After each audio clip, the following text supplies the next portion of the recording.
반려견은 몇 년 전 딸이 통학길에 주워와 키운 이후 온 가족이 애지중지하고 있습니다.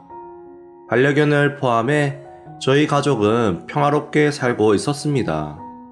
하지만 저를 마음에 들어 하지 않는 시어머니는 마주칠 때마다 잔소리를 했습니다.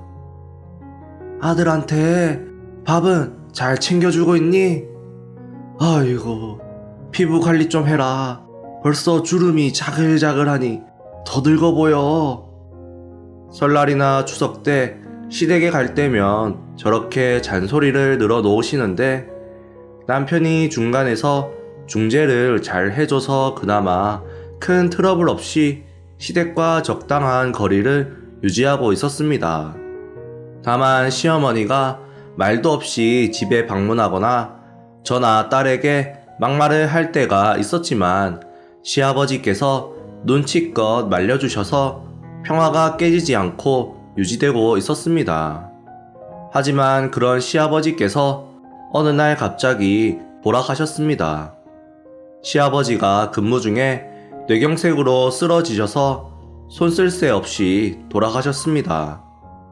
돌아가신 시아버지는 시어머니를 위해 어느 정도 보험을 들어놨었고 시어머니는 보험금 전액을 혼자 받기에 평범하게 지내시면 생활에 어려움은 없어 보였습니다.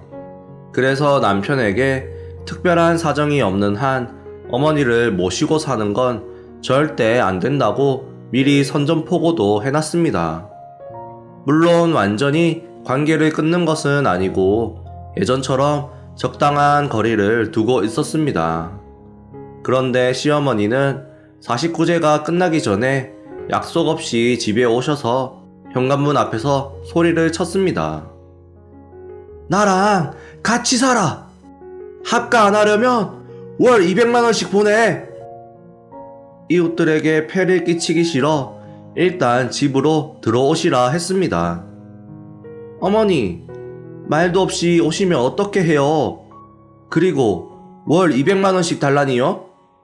애 학비도 나가고 저희 생활이 넉넉한 것도 아닌데 그렇게 큰 돈은 무리예요. 나중에 남편 오면 얘기해 볼 테니까 오늘은 그냥 돌아가세요. 어떻게든 거절하려는 저에게 시어머니는 다급한 듯 말했습니다. 시어머니에게 사정을 들으니 시어머니가 투자 사기를 당하고 있었던 겁니다. 설마 시아버지 유산 전부는 아니죠?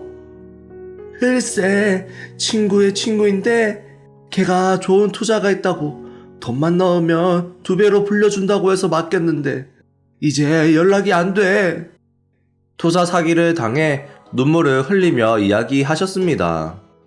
도중에 귀가한 딸과 함께 시어머니의 말을 듣고 있었고 마침 일을 마치고 돌아온 남편도 시어머니 얘기를 듣고 착잡한 표정을 지었습니다. 아들아, 미안하다. 근데 지금 돈이란 돈은 죄다 투자한다고 보내주고 한 푼도 없어. 엄마 좀 한 번만 도와줘. 사기당하는 건 엄마 잘못이 아니야. 너무 자책하지 마. 일단 무슨 말씀인지 알겠으니 집에 가서 쉬세요. 남편은 시어머니를 전혀 나무라지 않았고 저와 딸은 깜짝 놀랐습니다. 그리고 시어머니를 집에 바래다 줬습니다. 남편이 돌아와서 어떻게 설득했는지 물었더니 돈을 줬다고 했고 얼마냐고 물었더니 시어머니가 달라신 200만원을 줬다고 했습니다. 게다가 딸의 대학 등록금 하려고 모아둔 계좌에서 인출한 것입니다. 아무 일도 아닌 것처럼 말하는 남편에게 저도 화가 치밀었습니다. 나중에 대학 등록금 하려고 모아둔 돈을 그걸 줬다고? 그걸 말이라고 해? 어머니 돈 다 드리면 애는 무슨 돈으로 대학교 보내게? 안 보낼 셈이야? 어쩔 수 없었어. 저렇게 해야 돌아가시지. 안 그럼 여기 계속 눌러 앉아서 안 가실 거야. 200만원 줬으니까 당분간은 집에 안 오신다고 했어. 당분간은 뭐야? 또 돈 떨어지면 집에 온다는 거야? 우리가 돈 드릴 게 아니라 어머니가 생활비를 버셔야지. 만약에 다음에 또 오시면 집에 한 발자국도 못 디디게 할 테니 그렇게 알아. 제가 반박하자 남편은 아무 말도 못하고 반려견을 안고 허둥지둥 쇼파로 갔습니다. 남편은 당분간 안 올 거라 했지만 만약을 위해 다른 통장들은 친정집에 맡겼습니다. 이웃에게도 시어머니가 소란 피울 걸 대비해 미리 말도 좀 해놨습니다. 그리고 한 달 후 시어머니는 약속 없이 또 왔습니다. 저도 마음먹고 있어서 저번보다는 냉정했습니다. 아무 말도 하지 않고 일단 집으로 들어오시려고 하셔서 시어머니를 맞고 현관문을 사이에 두고 말을 하라고 했습니다.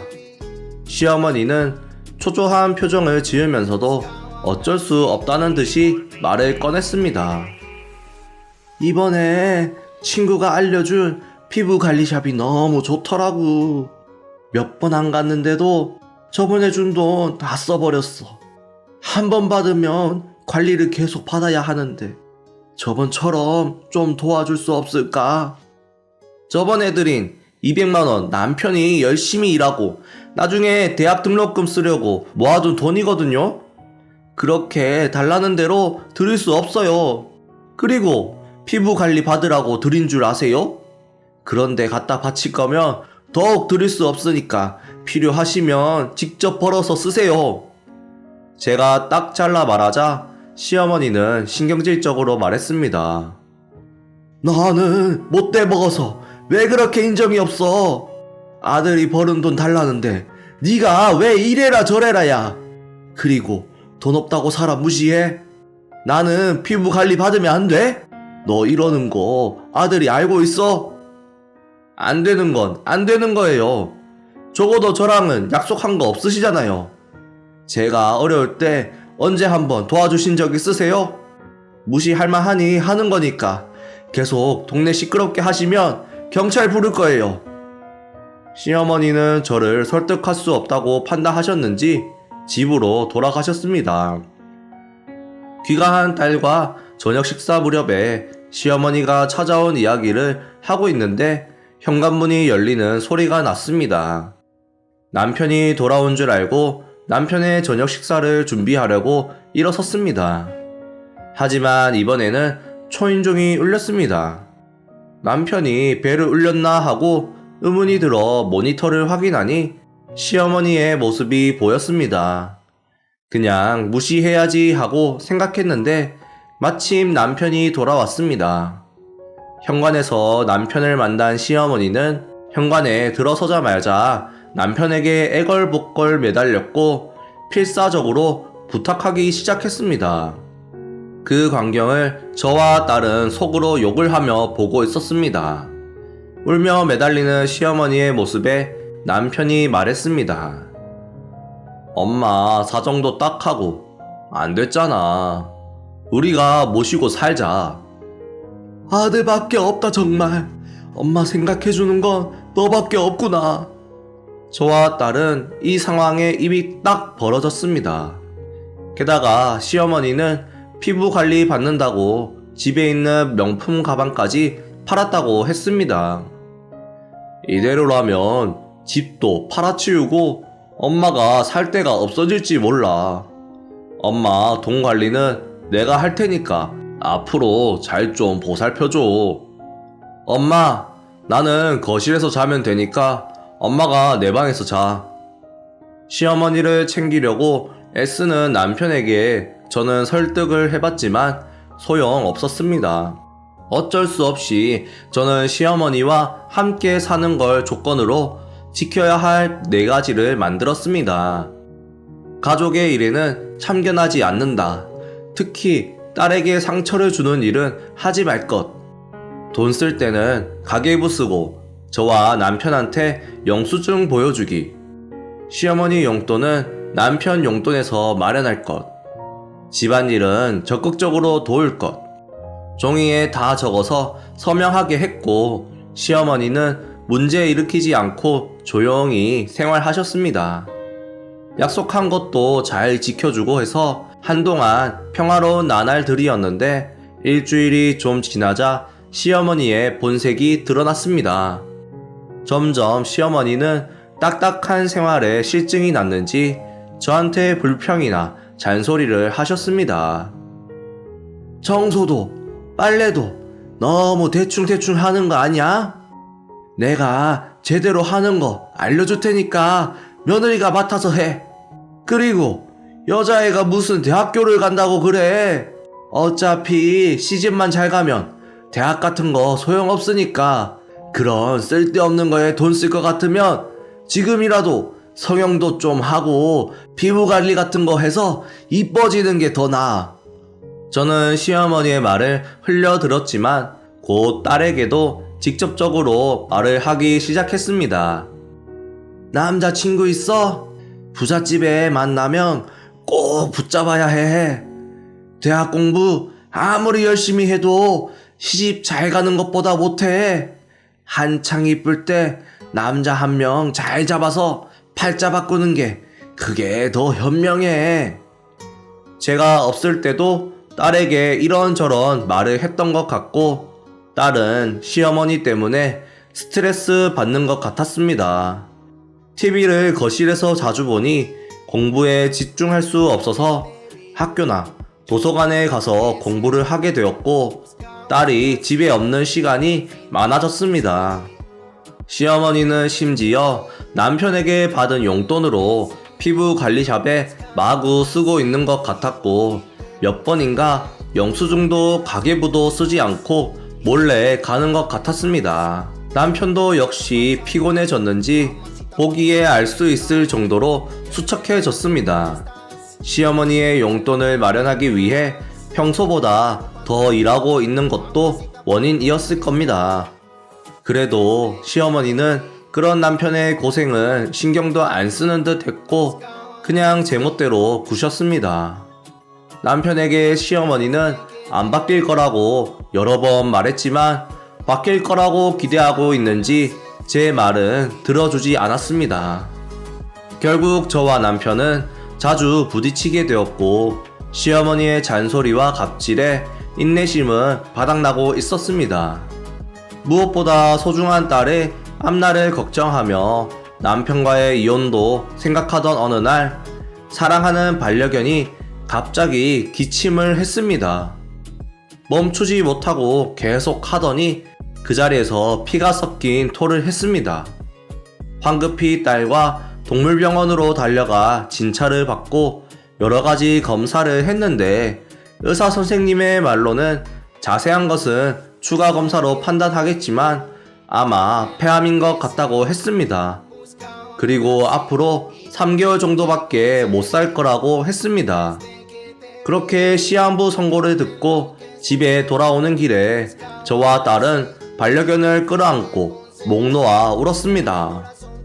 너희 어디 갔다 왔니? 샤워할 거니까 화장실 좀 쓸게. 눈이 부어서 귀가한 우리들을 외면하고 기분 좋게 샤워하러 갔습니다. 반려견의 병과 남은 기간도 남편에게도 전했습니다. 남편도 눈시울을 붉히며 눈물을 글썽였고 저와 딸도 이야기하면서 눈물을 멈추지 않았습니다.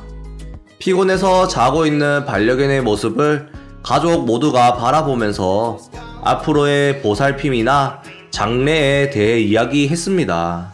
남은 시간을 소중히 여기고 후회 없이 예뻐해 주자고 오랜만에 저희는 마음을 함께 했습니다. 그런 모습을 샤워하러 가던 시어머니가 거실 밖에 서서 듣고 있었나 봅니다. 이때 우리는 아무도 눈치채지 못했습니다. 어느 날 카드사에서 전화가 와서 이야기를 듣고 깜짝 놀랐습니다.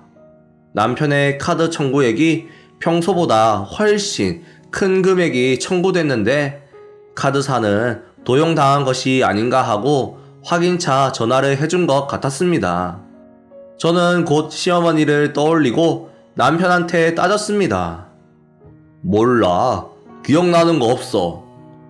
모른다고 계속 말하지만 분명히 눈은 요동치고 있었고 턱을 만지작거렸습니다.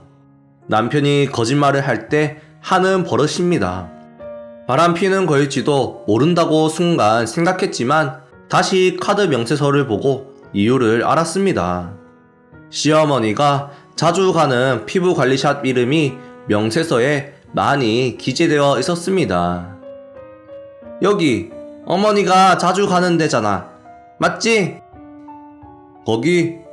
맞아. 속여서 미안해. 제가 노려보면서 따지자 남편은 시어머니에게 카드를 빌려주고 있었다고 실토했습니다. 저는 계속 반려견을 돌보고 있었고 카드의 청구액이 이렇게 많아질 때까지 전혀 몰랐습니다. 거실에서 편히 쉬던 시어머니를 불러 남편과 시어머니 모두에게 따졌습니다. 피부 미용실에서 뭘 하길래 이렇게 많이 결제해요? 그리고 돈을 쓸 때는 가계부를 쓰고 영수증을 내기로 한 약속 까먹었어요? 그러자 화가 난 저를 향해 시어머니는 얼굴을 붉히며 말했습니다. 예! 너 병 걸려서 이제 살 날도 얼마 안 남았다며. 빨리 병원에 입원이나 해.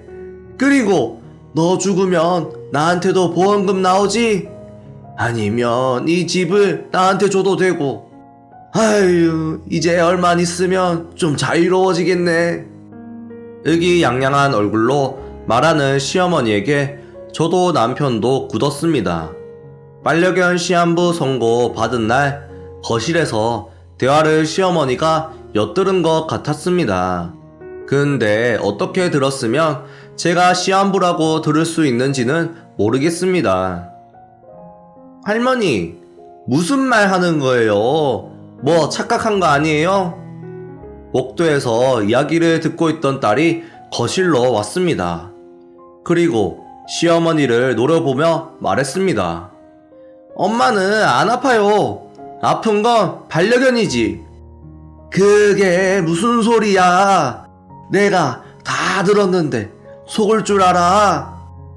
처음에는 웃던 시어머니도 저와 남편의 모습에 점점 표정이 굳어갔습니다. 그리고 초조하고 당황했는지 우리에게 용서할 수 없는 말을 했습니다. 뭐야? 그럼 길에서 주워온 개따위 때문에 다 같이 울고 있었어? 그게 말이 다 돼? 나는 너 죽는다고 신나서 쇼핑도 했는데 아픈 데 없어? 멀쩡한 거 맞아?